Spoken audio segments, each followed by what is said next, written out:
Hello बच्चों, Ramkrishna Hari. Welcome back once again to your YouTube channel RKH classes, which means Ramkrishna Hari classes, where we make studying really very easy. I am Sandeep Patil. इस चैनल पे हम आज पढ़ने वाले हैं 12th स्टैंडर्ड फिजिक्स, जो आपको स्टेट बोर्ड के एग्ज़ाम के लिए MST CAT 2027 की एग्ज़ाम के लिए आपको काम में आएगा। ओके तो आज हम पढ़ेंगे चैप्टर नंबर 1 रोटेशनल डायनामिक्स। बच्चों 12th स्टैंडर्ड में जो फिजिक्स है उसमें आपको कुल मिला के 16 चैप्टर देके रखे हैं। 16 चैप्टर में से पहला चैप्टर है रोटेशनल डायनामिक्स। ओके तो रोटेशनल डायनामिक्स क्या है, उसमें कौन से टर्म्स है, वहाँ पे कौन से डेरिवेशन हमें निकालना है। अगर रोटेशनल डायनामिक्स को अगर बेसिक कॉन्सेप्ट से जानना है, पूरा डीप अगर जानना है, तो जैसे जैसे मैं आपको यहाँ पे पढ़ाते जाऊँगा आप उसको नोट डाउन करते जाओगे। स्टेट बोर्ड की जो किताब है फिजिक्स की वो लेके बैठिए, नोटबुक लेके बैठिए, कलरफुल पेन लेके बैठिए। बॉक्स मिलता है यार, जी हाँ, कलरफुल पेन का बॉक्स ले लीजिए, या फिर कम से कम black pen, blue pen, red pen रहने दो। ओके कंपास भी आपके साथ में रहने दो। ओके और हाँ, जैसे जैसे मैं जाऊँगा वैसे वैसे वो उसको लिखते जाओ। ओके ठीक है, करते हैं स्टार्ट। रोटेशनल डायनामिक्स को जानने के लिए सबसे पहले मैं यहाँ पे लिख रहा हूँ what is meant by motion. मैं आपको मोशन से लेके जाऊंगा, एक एक टॉपिक पढ़ाऊंगा, वो आप समझते जाओगे। ओके चलिए बेटा करते हैं स्टार्ट। सबसे पहले लिख रहा हूँ मैं मोशन। ओके रेडी, देखिए मोशन की डेफिनेशन क्या है। If the position of an object, if the position of an object is changing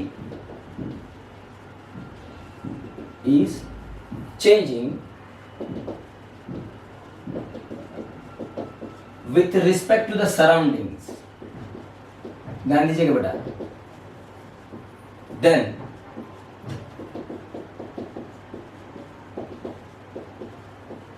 it is said to be in motion, otherwise नहीं तो फिर या फिर otherwise it is said to be at rest. okay इसको जानते हैं। if the position of an object changing with respect to surrounding, then it is said to be a said to be in motion. जैसे कि आप अभी देखिए, आप मुझे देख रहे हो, तो मेरे सामने सराउंडिंग में जो मुझे छोड़ के आपको जो दिख रहा है कैमरा में, आपको व्हाइट बोर्ड दिखाई दे रहा है, शायद खाली व्हाइट बोर्ड आपको दिखाई दे रहा है, तो आपके सामने मूव कौन हो रहा है इंस्टेंट टू इंस्टेंट में।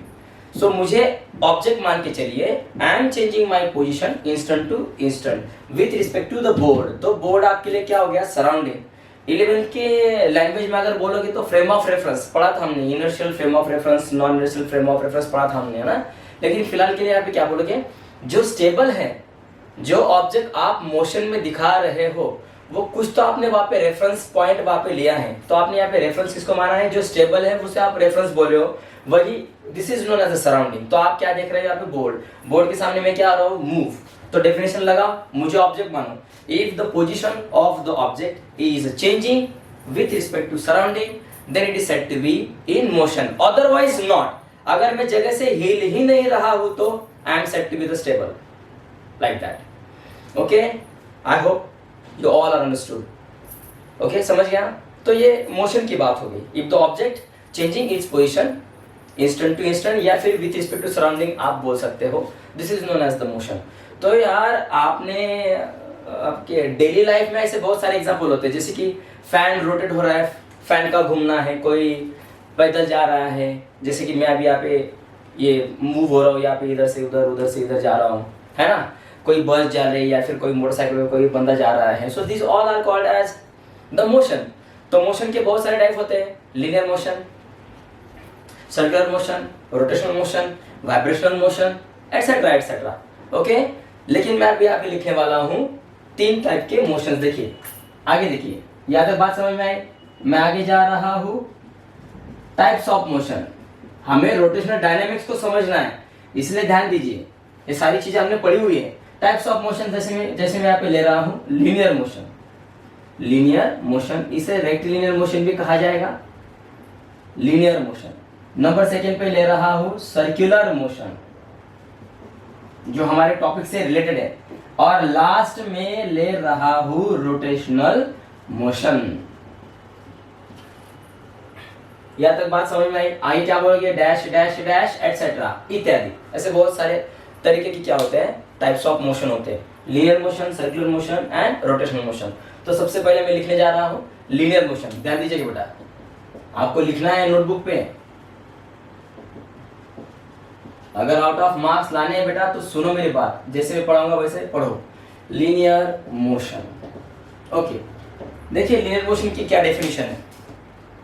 When body moves along the straight line,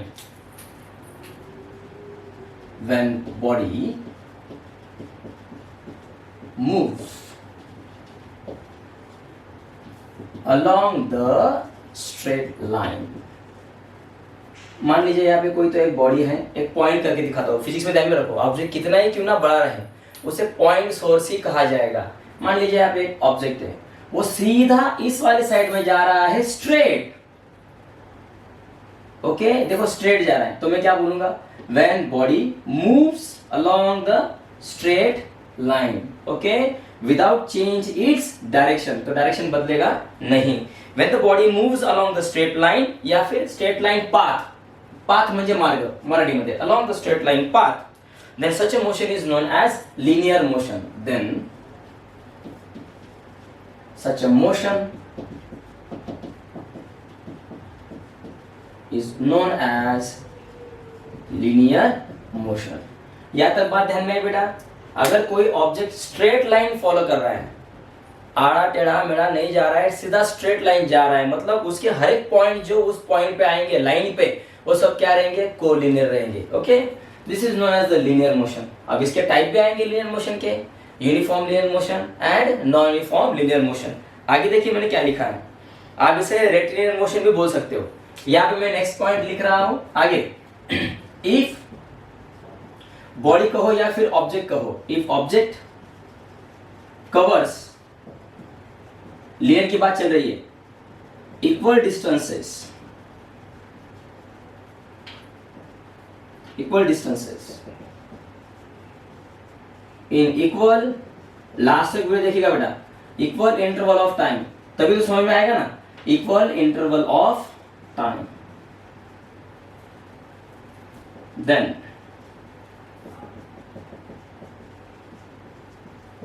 it is known as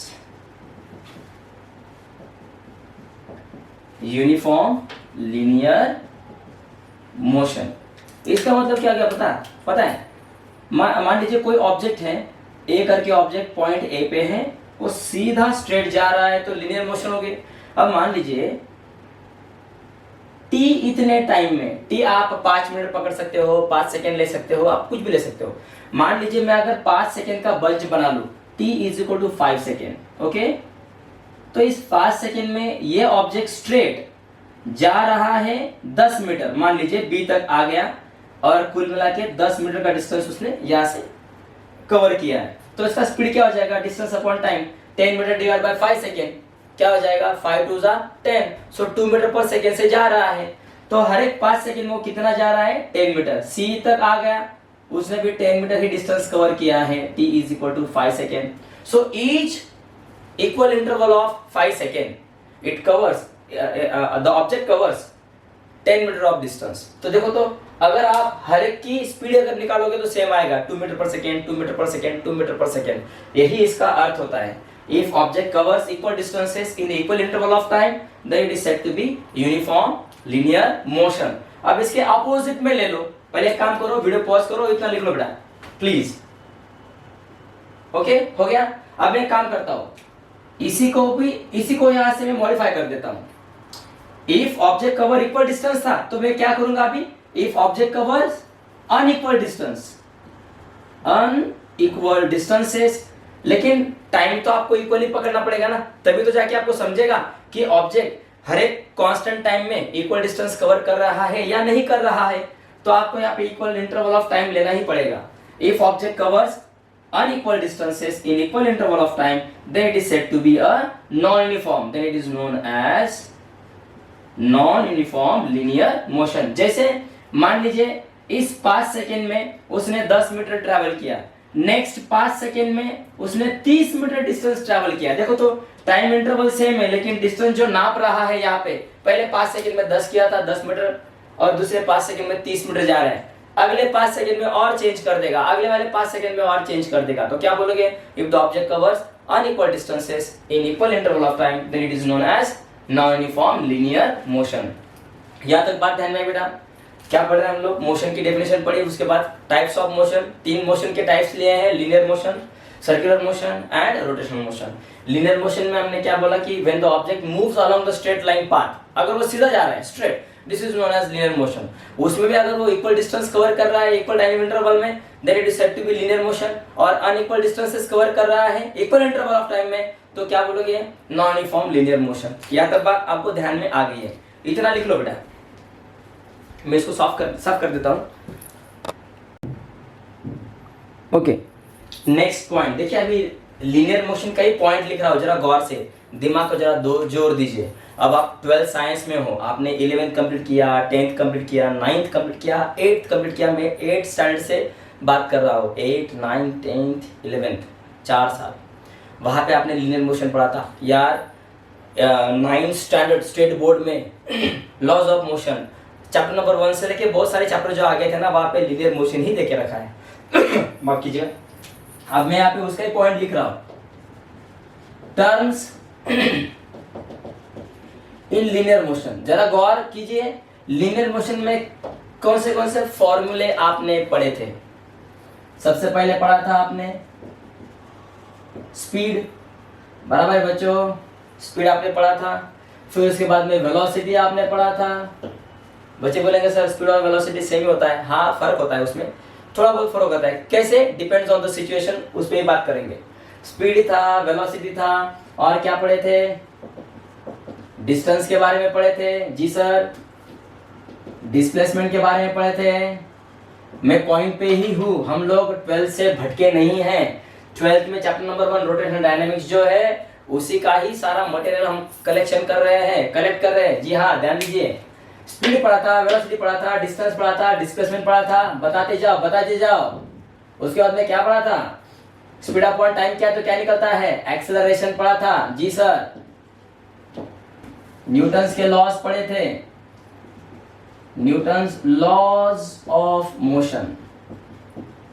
और क्या पढ़े थे? और बहुत कुछ पढ़े थे। Force, Newton's law, second law में तो फोर्स आ ही जाता है, लेकिन फिलहाल के लिए लिख रहा हूं यहाँ पे लीनियर मोशन अगर मिल रही है तो किसकी वजह से मिलती है? लीनियर फोर्स की वजह से। यही है, ध्यान में दीजिए, ध्यान रखिए। रोटेशनल डायनामिक्स जो आप मोशन के टाइप यहाँ पे गिना रहे हो, types of motions occur due to different types of forces. Force एक ही है, लेकिन फोर्स आप जिस पॉइंट पे एक्ट कर रहे हो, वो पॉइंट एक्चुअल में आता कहाँ पे है? ऑब्जेक्ट का कौन सा वाला पॉइंट है? That point decided the motion. Yes, आप जो फोर्स लगाओगे वो फोर्स की डायरेक्शन, फोर्स की पोजीशन डिसाइड करती कि मोशन कौन सी होनी चाहिए। उसमें भी बात करेंगे, चिंता मत कीजिए। फिलहाल के लिए ध्यान में रखिए, linear force causes linear motion. तो हम क्या पढ़ रहे हैं कि कौन से टर्म लीनियर मोशन में आते हैं? स्पीड आता है, वेलोसिटी आती है, डिस्टेंस आता है, डिस्प्लेसमेंट होता है, एक्सेलरेशन होता है, न्यूटन्स लॉ ऑफ मोशन हमने पढ़े थे। उसके बाद उसमें पढ़ा था F = ma। और आगे चलिए, पोटेंशियल एनर्जी आती है। जी हाँ, आती है। काइनेटिक एनर्जी पढ़े थे। हाँ सर, पढ़े थे। टोटल एनर्जी क्या होती है? Potential energy plus kinetic energy, वो भी इसका पार्ट था, पढ़ा था हमने। जी सर, पढ़ा था। सबसे इंपॉर्टेंट पार्ट और क्या था इसमें? Newton's kinematical equation. Kinematical equations कौन से लिख रहा हूं मैं यहाँ पे? V = U + AT, जिसमें V क्या होता है?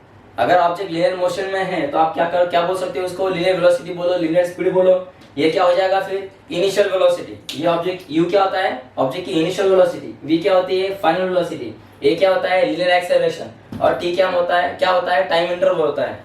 v is equal to u plus a T.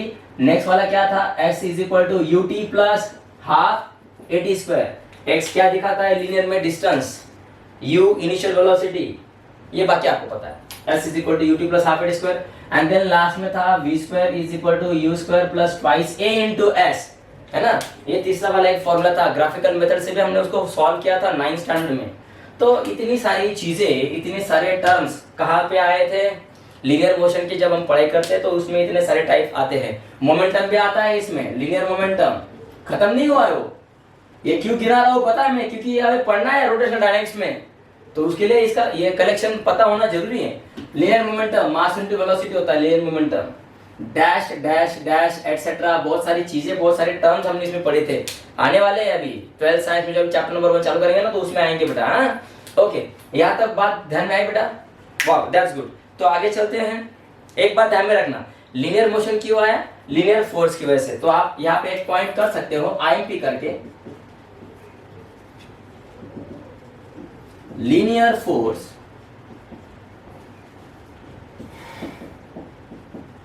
causes linear motion. Force होता एक ही है लेकिन उसकी direction, magnitude, direction and the position eight which the force act, that 3 point decides which types of motion occur. जैसे कि मैं आपको अभी बोलता हूँ, कोई एक पर्टिकुलर एक व्यक्ति है, एक व्यक्ति है, अगर वो घर पे हैं तो घर पे अगर उनके माँ बाप अगर होंगे तो माँ बाप के लिए क्या रहेगा, बेटा रहेगा।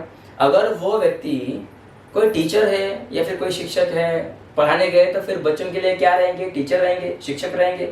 तो व्यक्ति तो वही है लेकिन घर पे रहेंगे, सिचुएशन अलग है, तो नाम पापा उनको क्या बोलेंगे, बेटा बोलेंगे।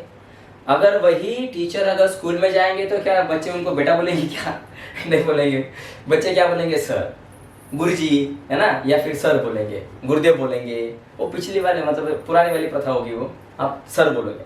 समझ रहे हैं मेरी बात? जी हाँ। तो आदमी एक है लेकिन उसकी फील्ड अगर बदल जाए तो उसके नाम भी वैसे ही बहुत सारे हो जाते हैं। फ्रेंड सर्कल में अगर बैठेंगे तो फ्रेंड सर्कल वाले उनके नाम से उनको पुकारेंगे। मेरी बात समझ रहे हो?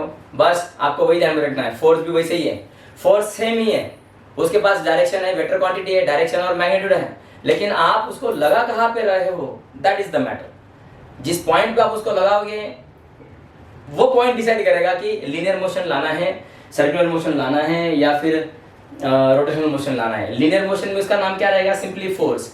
सर्कुलर मोशन में नाम क्या हो जाएगा, सेंट्रीपिटल फोर्स। रोटेशनल मोशन में नाम क्या हो जाएगा, टॉर्क। पढ़ना है बेटा हमें। हाँ, यहाँ तक बात आपको ध्यान में आई तो इतना लिख लो, फिर पढ़ेंगे उसके बारे में। उसके बाद सर्कुलर मोशन।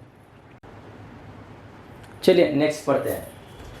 नेक्स्ट टॉपिक है सर्कुलर मोशन। लीनियर मोशन समझ में आया बेटा, अब सर्कुलर मोशन की ओर जाते हैं। देखिए तो इसमें क्या लिखना पड़ेगा, if the object moves along the circumference of circle बोलो या फिर सर्कुलर पाथ बोलो, दोनों का मीनिंग सेम ही है। if the object moves along the circumference of the circle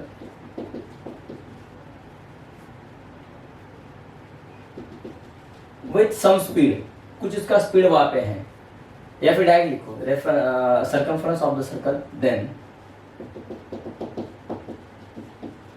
it is known as circular motion. जैसे कि मान लीजिए एक कोई पॉइंट है, ऐसे एक कोई ऑब्जेक्ट है, पूरा सर्कल में चक्कर लगा रहा है, बगीचे में घूम रहा है। मान लीजिए बगीचे के साइड में जो पूरा बगीचा होगा ना सर्कुलर, वहाँ पे रोड बना है, वहाँ पे घूम रहा है, ऐसे समझ लीजिए। ये देखिए तो अब फिजिक्स में काम करना है बेटा। फिजिक्स में जब भी आप सर्कुलर मोशन का पढ़ाई करोगे सो आपको कैसे घूमना है, एंटी क्लॉकवाइज जाना है। Anti clockwise should be taken as a positive, clockwise should be taken as a negative. इसलिए मैं ऑब्जेक्ट को यहाँ पे दिखाता हूँ। ये सर्कुलर पाथ है, उसका क्या रहेगा, अब सर्कुलर पाथ, सर्कल है तो सेंटर आएगा ना, इसको सेंटर को सी बोल दो।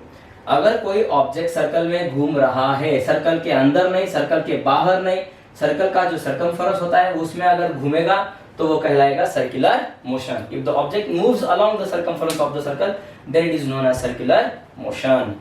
ओके, अब इसमें आगे पॉइंट लिखता हूं मैं। अब मान लीजिए यह ऑब्जेक्ट इसमें घूम रहा है। इफ द ऑब्जेक्ट मूव्स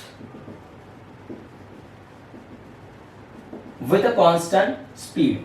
अब इसका मतलब क्या हो गया, मान लीजिए ये वाला ए पॉइंट पे कोई ऑब्जेक्ट है, उसने t is equal to 5 second ले लेते हैं जो पिछली बार लिया था। 5 सेकेंड में ये ऑब्जेक्ट यहां से होके यहां तक आ गया, यहां तक आया। Okay, it covers a distance. अब ये वाला डिस्टेंस स्ट्रेट है क्या, नहीं, ये आर्क लेंथ है। कोई भी ऑब्जेक्ट अगर सर्कल में घूम रहा है तो सर्कल का जो टुकड़ा होता है, दैट टुकड़ा means that part is known as arc length, है ना।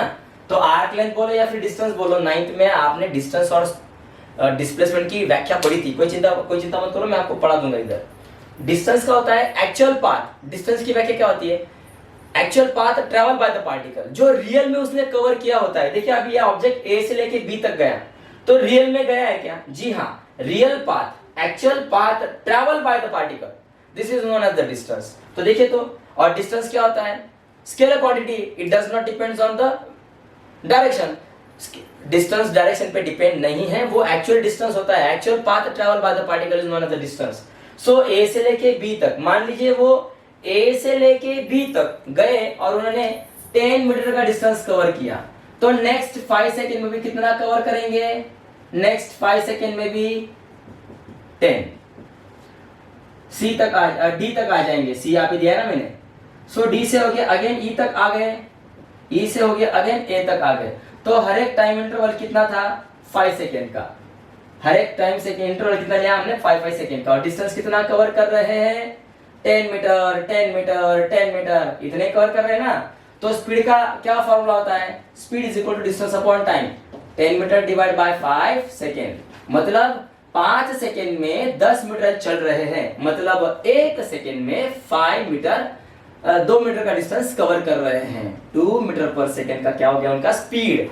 ये ऑब्जेक्ट इस सर्कल में हर एक सेकेंड में 2 मीटर का डिस्टेंस कवर कर रहा है, तो ये क्या कहलाएगा, uniform circular motion. If the object moves with a constant speed, then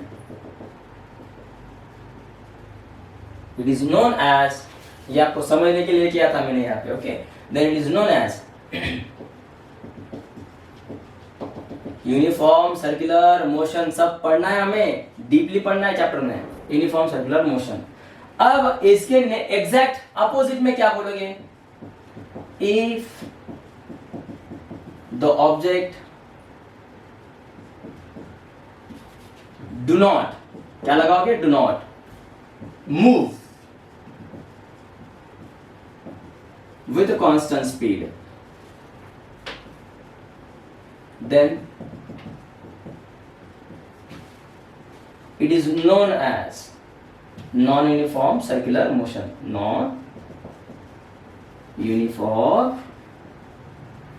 circular motion। मतलब क्या हो गया, यहां से ही समझ लेते हैं। ए से लेके बी तक गए, 5 सेकेंड में 10 मीटर कवर किया। बी से लेके डी तक गए, 5 सेकेंड में 25 मीटर कवर किया। ओके, तो यहाँ पे स्पीड चेंज हो गया। डी से लेके ई तक गए, 5 सेकेंड में फिर से 50 मीटर कवर किया। मान लीजिए ई से लेके ए तक आए, again come back to the original position, तो यहाँ पे 20 मीटर से डिस्टेंस कवर किया। देखो तो हर एक टाइम इंटरवल पे आपको क्या दिखाई दे रहा है, अलग अलग डिस्टेंस कवर किया दिखाई दे रहा है। इसी का ही मतलब होता है नॉन यूनिफॉर्म सर्कुलर मोशन। तो आपको लिनियर मोशन पता हो गई, सर्कुलर मोशन के टाइप भी पता हो गए। ओके, अब इसमें टर्म्स क्या क्या आएंगे, कैसे टर्म्स आएंगे यार, बहुत मजा आएगा चैप्टर में। ये जो पढ़ रहे हैं ना, ये बराबर किया हमने, पहले इसको पढ़ेंगे फिर जाएंगे उसमें।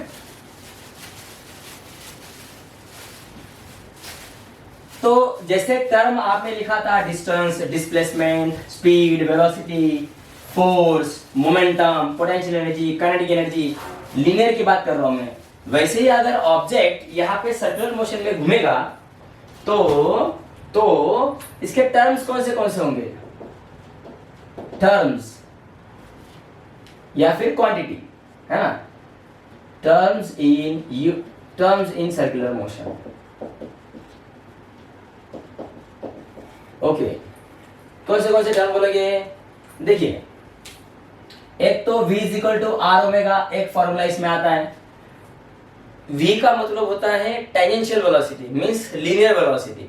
लीनियर वेलोसिटी कहो या लीनियर स्पीड कहो, आर का मतलब होता है ऑब्जेक्ट जिस सर्कल में घूम रहा है ऑब्जेक्ट, उस सर्कल की जो रेडियस होती है, this is known as the r. And omega is the angular velocity, उसके बारे में भी पढ़ेंगे। मैंने पहले ही बोला था, मैं आपको क्या बता रहा हूँ कि मोशन किसे कहा जाता है, लीनियर मोशन क्या होता है, उसमें कौन से टर्म थे, सर्कुलर मोशन में टर्म कौन से होते हैं, ये मैं आपको ध्यान में दे रहा हूँ। ओके, आपके सामने मैं उसको ला रहा हूँ। जैसे ही चैप्टर चालू करेंगे तो सारी चीजें वहां पे डीपली पढ़नी है। Okay, so V is equal to are omega, ये 11th में भी था, पढ़ा था हमने। ये एक टर्म वहां पे आएगी। A is equal to V omega, ये भी एक फॉर्मूला इसमें आएगा। ओके, अब आगे चलो। जैसे लीनियर मोशन में फोर्स होता है F is equal to ma, वैसे ही सर्कुलर मोशन में ऑब्जेक्ट, मान लीजिए कोई मेरे पास एक रस्सी है, रस्सी को मैंने एक गेंद को बांध दिया, या फिर एक ऑब्जेक्ट है उसको मैंने रस्सी से गांठ मार दी है, और एक एंड मेरे हाथ में और मैं उसको घुमा रहा हूं, तो आपको क्या दिखाई देगा? कोई ऑब्जेक्ट ऐसे रहेगा, या ऐसा वाला ऑब्जेक्ट मेरे हाथ में है, उसको एक रस्सी मैंने टाइट कर दी है, और एक वाला पॉइंट मेरे हाथ में और उसको मैं घुमा रहा हूं, हो गया सर्कुलर मोशन। तो ये वाला ऑब्जेक्ट, यहाँ पे गौर कीजिए, अगर ये रस्सी टूट जाए घुमाते घुमाते, तो ऑब्जेक्ट डायरेक्ट इस सर्कल का जो टेंजेंट है वो टेंजेंशियल पाथ में निकल जाएगा, और टेंजेंशियल पाथ में अगर निकल जाएगा तो वो स्ट्रेट जाएगा। उस टाइम पे उसकी जो वेलोसिटी होगी, that velocity is called as v, वही होती है टेंजेंशियल वेलोसिटी। लेकिन रस्सी तो टूटी नहीं है, तो फिर वो फोर्सफुली यहाँ पे घूमेगा। तो जब वो यहाँ पे घूमेगा, यहाँ से यहाँ तक आएगा, मान लीजिए यहाँ पे था, अब यहाँ तक आ गया। ओके, तो रस्सी पहले यहाँ पे थी, उसके बाद में कहाँ पे गई? यहाँ पे।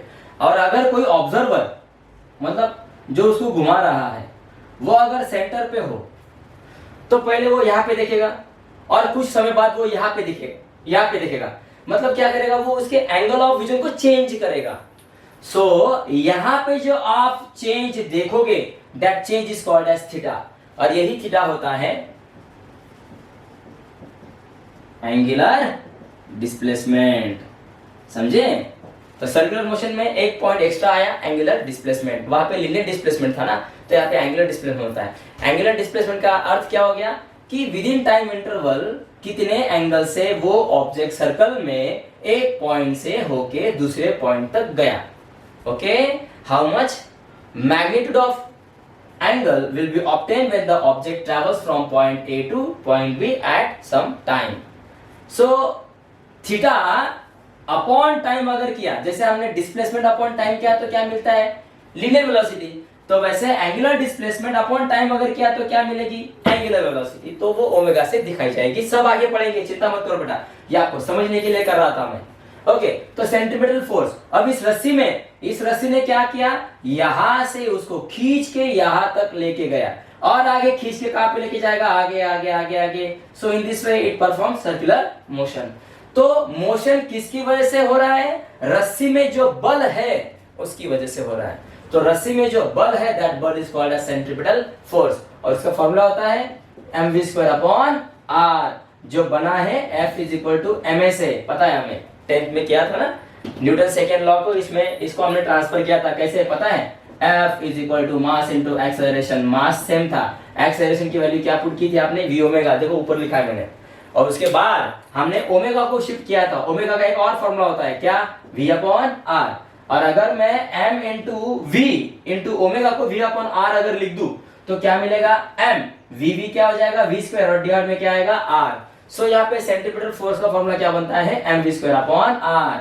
क्या डिस्कस कर रहे हैं हम लोग? मोशन के बारे में। लीनियर मोशन में क्या क्या था वो शॉर्ट में हमने जाना, क्योंकि हमें डीपली पढ़ना है उसको। फिर सर्कुलर मोशन में क्या क्या होता है, टर्म्स कौन से होते हैं, फॉर्मूले, है ना? बराबर है कि नहीं? या एक नॉर्मल सी बात है, अगर आप लोग बस में बैठोगे, तो बस में अगर बैठे, कोई महाराष्ट्र की बस पकड़ लो या फिर कोई लग्जरी वगैरह पकड़ लो, आप अगर बस या लग्जरी में बैठ रहे हो, तो वहां पे जब आप बैठोगे तो उसकी सीटिंग अरेंजमेंट देखो, उसके सीट्स के अरेंजमेंट देखो, ड्राइवर की जो स्टीयरिंग है वहां पे उसको देखो, हर एक में फर्क होता है। अगर आप उसमें प्रवास करोगे, सफर करोगे, तो वैसे दिखेगा। अब आप मोटरसाइकिल पे जा रहे हो तो वहां पे आपको स्टीयरिंग क्या दिखाई देगी? वहां पे गियर बॉक्स दिखाई देगा क्या आपको? नहीं। क्यों? मैंने एग्जांपल क्यों दिया? आप जैसे सिचुएशन को चेंज करते हो, तो उसी तरह से वहां पे जो आपको दिखाई दे रहे ऑब्जेक्ट वो भी चेंज होते हैं। वैसे ही लीनियर मोशन अगर पढ़ोगे तो लीनियर मोशन में small v, small x, small d, small t, small f, ये चीजें आपको वहां पे दिखाई देगी। और तुरंत अगर आप लोग सर्कुलर में आओगे तो आपको थीटा, ओमेगा, fcp ऐसे आपको दिखाई देगा। चलो तो v is equal to are omega, a is equal to v omega, fcp is equal to mv square upon r, और क्या दिखाई देगा, एंगुलर डिस्प्लेसमेंट यहाँ पे रहेगा। मैं जैसे कर रहा हूं वैसे करो, जो जो टॉपिक मैंने निकाले, जो मैंने पढ़ाया ना उसको पॉज करो, वैसे ही निकालो, फिर चलो आगे, फिर पॉज करो, फिर चलो आगे, फिर पॉज करो, फिर आगे चलेंगे ऐसा। थीटा एंगुलर डिस्प्लेसमेंट हो जाएगा, अल्फा एंगुलर एक्सेलरेशन बनेगा। इसमें भी आपको पोटेंशियल एनर्जी निकालनी है, काइनेटिक एनर्जी निकालनी है, टोटल एनर्जी निकालनी है। इसमें भी क्या होता है, मोमेंटम आता है, डैश डैश डैश एटसेट्रा। तो ये हो गए, these are the terms related to circular motion. समझ गए बेटा, इतना लिखो। और हाँ बच्चों, लीनियर मोशन में क्या लिखा था हमने, v is equal to u plus a t. तो सर्कुलर मोशन में यही फॉर्मूला क्या बनेगा, v का क्या हो जाएगा, एंगुलर वेलोसिटी। ये लीनियर वेलोसिटी थी, ये बनेगी एंगुलर वेलोसिटी। ये इनिशियल वेलोसिटी दिखा रही थी, तो यहाँ पे लीनियर इनिशियल वेलोसिटी ओमेगा 0 रहेगा। मतलब ये हो गया आपका लीनियर वाला कंडीशन। मैं क्या बोल रहा हूँ, ये चीजें सब डीपली पढ़नी है। आज हम क्या कर रहे हैं, इसके इंट्रो के बारे में पढ़ रहे हैं, इंट्रोडक्शन कर रहे हैं कि इसमें क्या क्या था। लीनियर के बाद यहाँ पे क्या आएगा, सर्कुलर। मतलब लीनियर में अगर फोर्स ये फॉर्मूला यूज करोगे तो ऐसा लिखना पड़ेगा, सर्कुलर में अगर यूज करोगे तो ऐसा लिखना पड़ेगा, omega is equal to omega 0 plus alpha into t. Alpha क्या हो गया, एंगुलर एक्सेलरेशन। यहाँ पे लीनियर में फॉर्मूला क्या यूज किया था, s is equal to u t plus half a t square, बराबर।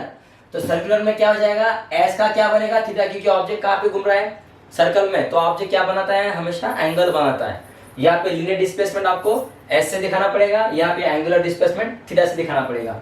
Theta is equal to u की जगह पे क्या आएगा, omega 0, omega 0 t plus half alpha t square. या ऐसे फॉर्मूला यहाँ पे बनेगा। फिर उसके बाद यहाँ पे लास्ट में था v square is equal to u square plus twice a into S.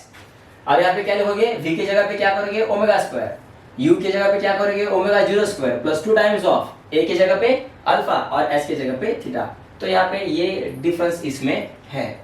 समझ गए बेटा, वेरी गुड, चिंता मत करो, सब डीप में सब आपको समझ में आएगा।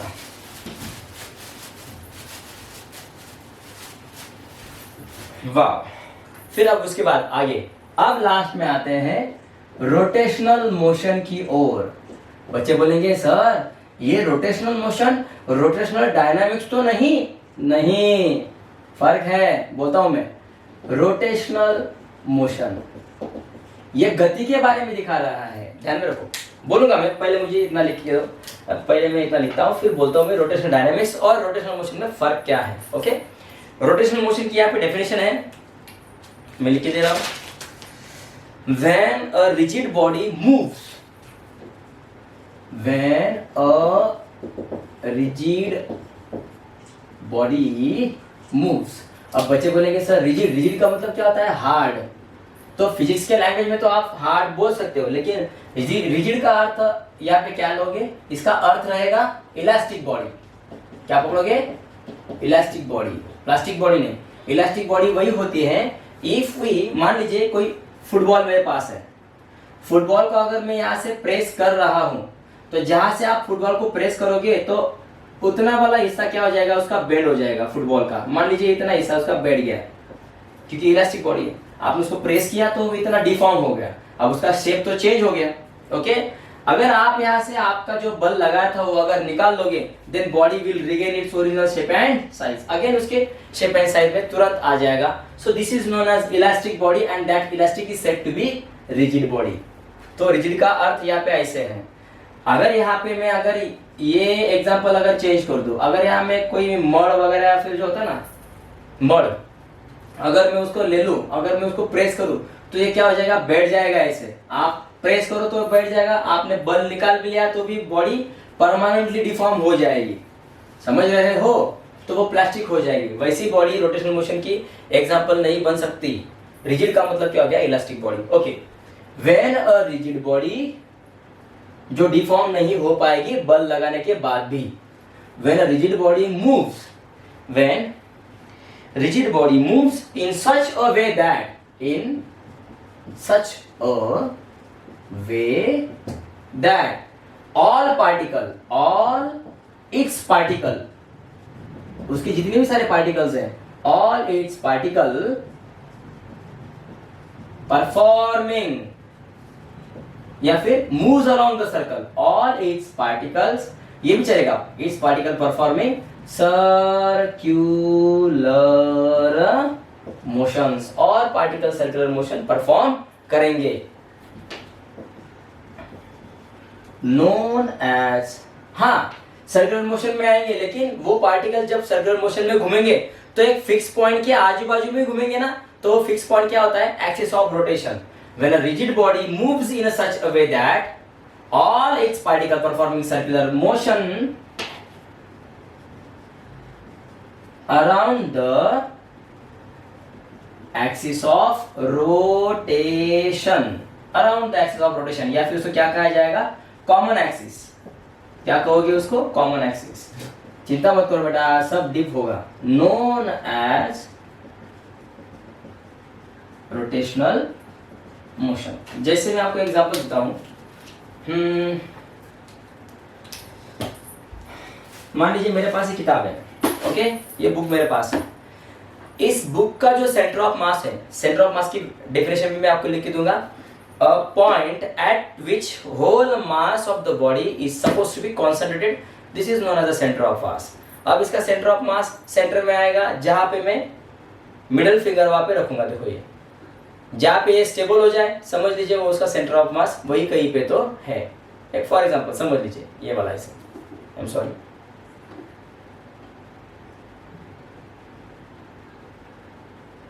ओके लाइक दैट, है ना, देखो ये, और अगर मैं इसको यहां से रोटेट करूं, देखो ये, है ना, तो ये होता है रोटेशनल मोशन। जैसे पंखे का घूमना है, rotation of earth around itself, वो हो गया, सूरज के आजू बाजू नहीं, वो सर्कुलर मोशन हो जाएगा। सर्कुलर मोशन का एग्जांपल है earth revolves around the sun, example of circular motion, while the earth rotates about its axis. जैसे मैं अभी यहाँ पे घूम रहा हूँ ना, वैसे पृथ्वी माता भी क्या करती है, उसी चक्कर लगाती है खुद के, so this is known as rotational motion. अगर ये वाला एग्जांपल लोगे, जहां पे मैंने उसको पकड़ा है वहां पे क्या करोगे, एक इमेजिनरी एक्सिस डाल दो, तो वो इमेजिनरी एक्सिस ही होता है एक्सिस ऑफ रोटेशन, जो उसके सेंटर ऑफ मास में से पास होता है, और वही सेंटर ऑफ मास में से ये सारे पॉइंट पार्टिकल क्या हो रहे हैं, सर्कुलर मोशन में घूम रहे हैं, है ना, ऐसे, ओके। तो देखिए, तो मान लीजिए अगर मैंने यहाँ पे, आपको दिखाई दे रहा है क्या, एक ये पॉइंट पकड़ता हूं और मैंने यहाँ पे इसको पकड़ा है, तो देखिए तो वो वाला काला पॉइंट जो है ब्लैक कलर में इतना बड़ा, देखो वो खुद से इस वाले पॉइंट से जितने दूरी पे है उस दूरी को उसने आर रेडियस बना के क्या किया है, एक सर्कल परफॉर्म किया है, देखो, और वही एक्सिस ऑफ रोटेशन के आजू बाजू में वो घूम रहा है।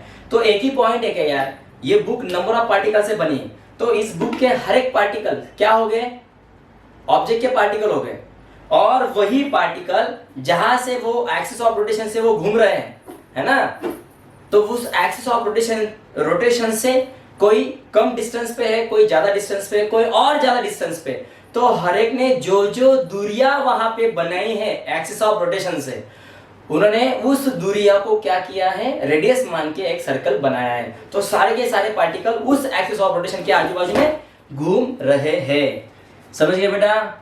तो ऐसी बॉडी जब घूमेगी तो उसे कहेंगे घूमने वाली बॉडी। हाँ, घूमने वाली बॉडी मतलब जो घूमते हैं वो नहीं, घूमने वाली बॉडी मतलब होता है वो खुद के एक्सिस पे टर्न कर रही है, समझ गए बेटा, okay. Rotational motion, when a rigid body moves in such a way that all its particle performing circular motion around the axis of rotation। For example देखिए, मान लीजिए मेरे पास कोई ऐसा रिजिड बॉडी है जिसका कोई शेप वगैरह नहीं है, अब उसको मैं आधा काट लेता हूं और इसका सेंटर ऑफ मास यहाँ पे है ना, तो यहाँ पे एक मैं उसका एक्सिस डाल देता हूँ। देखिए इसका क्या हो गया, एक्सिस ऑफ रोटेशन, तो ये बॉडी ऐसे घूम रही है, देखो ये एक्सिस ऑफ रोटेशन। अब देखिए तो ये तो रिजिड बॉडी है, ये कितने सारे पॉइंट से बने, इनफाइनाइट पॉइंट से बनी। तो मान लीजिए एक पॉइंट में यहाँ पे लेता हूँ, एक पॉइंट में यहाँ पे लेता हूँ, एक पॉइंट यहाँ पे लेता हूँ, एक पॉइंट यहाँ पे लेता हूँ और एक पॉइंट यहाँ पे लेता हूँ। अब ये वाला पॉइंट जो है इसका मास क्या रहेगा, m1, इसका मास पकड़ लो m2, इसका मास पकड़ लो m3, इसका मास पकड़ लो m4, इसका मास पकड़ लो m5।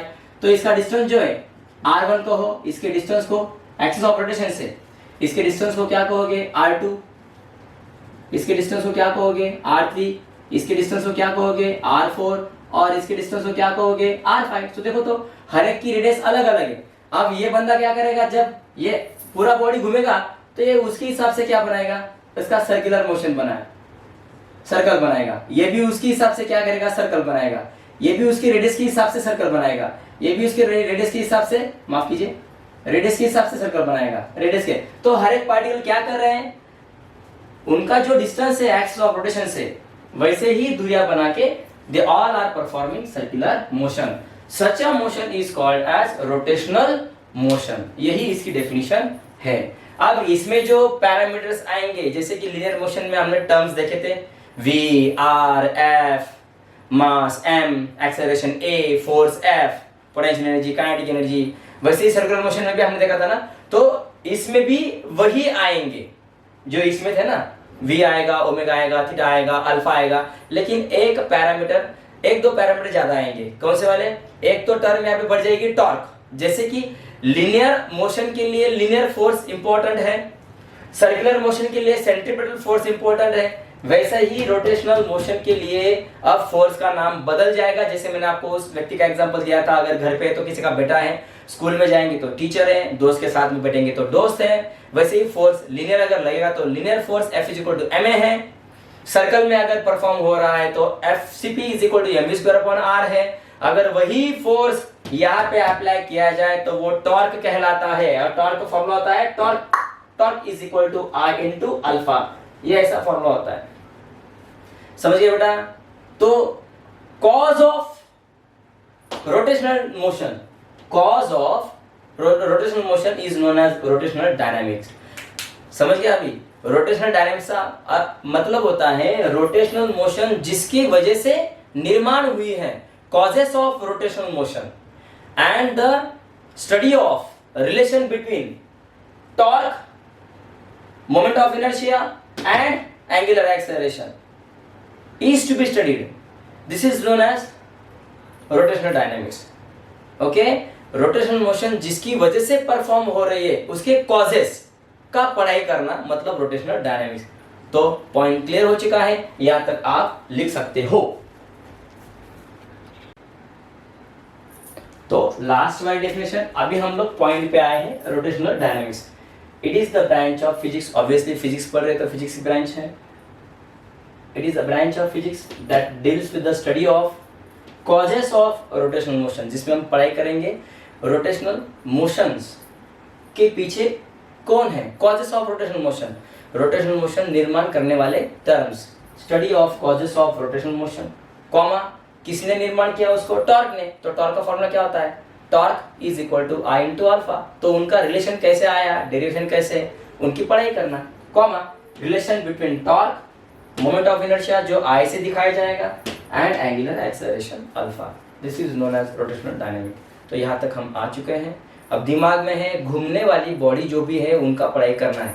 अब ऐसे नहीं है कि यहाँ पे खाली रोटेशनल मोशन है, नहीं बेटा, यहाँ पे लीनियर मोशन की भी बहुत सारे एग्जांपल्स है। जी हाँ, लीनियर मोशन की हर एक कॉन्सेप्ट, यूनिफॉर्म हो, नॉन यूनिफॉर्म हो, सर्कुलर मोशन की हर एक कॉन्सेप्ट, चाहे वो हॉरिजॉन्टल सर्कुलर मोशन हो, वर्टिकल सर्कुलर मोशन हो, उसके सारे डेरिवेशन, जी हाँ, कैन यू रिकॉल में ध्यान में रखिएगा। पेज नंबर 1 पे जो कैन यू रिकॉल देके रखा है वो सारे प्रीवियस डेफिनेशंस देके रखे हैं जो आपने पढ़े हैं 11th में, 10th में। और हाँ, ध्यान में रखिएगा, फिजिक्स में जो भी कैन यू रिकॉल वाले क्वेश्चंस है या फिर डू यू नो वाले जो कुछ भी उन्होंने देके रखा है, यहाँ पे एक एक लाइन टू लाइन पढ़ेंगे, क्योंकि MSCET 2027 मतलब CET में बहुत सारे प्रश्न उस पे ही होते हैं। और हमारा एम तो है कॉम्पिटिटिव एग्जाम कौन सी भी क्यों ना रहे, स्टेट बोर्ड की एग्जाम रहे, हमें आउट ऑफ मार्क्स लाने हैं। इसलिए मैं जैसे बोलूंगा वैसे पढ़े करो, डीप पढ़ेंगे, लाइन टू लाइन पढ़ेंगे। ओके बेटा, नेक्स्ट वीडियो में कैन यू रिकॉल के जो क्वेश्चंस देखे रखे हैं उसको सॉल्व करेंगे और आगे जाएंगे। और बहुत सारे यहाँ पे कॉन्सेप्ट है वो भी हम नेक्स्ट वीडियो में कवर करेंगे। ओके बेटा, तो जल्द ही मिलेंगे। और हाँ, वीडियो अगर आपको अच्छा लगा हो, मैं आपको रेगुलरली डेली वीडियो अपलोड करूंगा। मैथ्स के भी लेक्चर चल रहे हैं, जी हाँ, मैं RKH क्लासेस में मैथ्स भी मैं पढ़ा रहा हूँ, फिजिक्स भी मैंने आपके लिए चालू किया है और केमिस्ट्री भी चालू करने वाला हूँ। तो फिजिक्स का आज तो चैप्टर नंबर 1 मैंने स्टार्ट कर दिया है, तो आपको सब मैं बोर्ड्स के भी पढ़ाने वाला हूँ और CET के भी आपको कवर करके देने वाला हूँ। ओके, तो चैनल को प्लीज़ सब्सक्राइब भी कीजिए, आपके दोस्तों के साथ शेयर भी कीजिए और लाइक भी कीजिए। ओके, मिलते हैं नेक्स्ट वीडियो में, तब तक के लिए रामकृष्ण हरि, जय शिवराय, जय शंभुराज बेटा, बाय बाय, टेक केयर।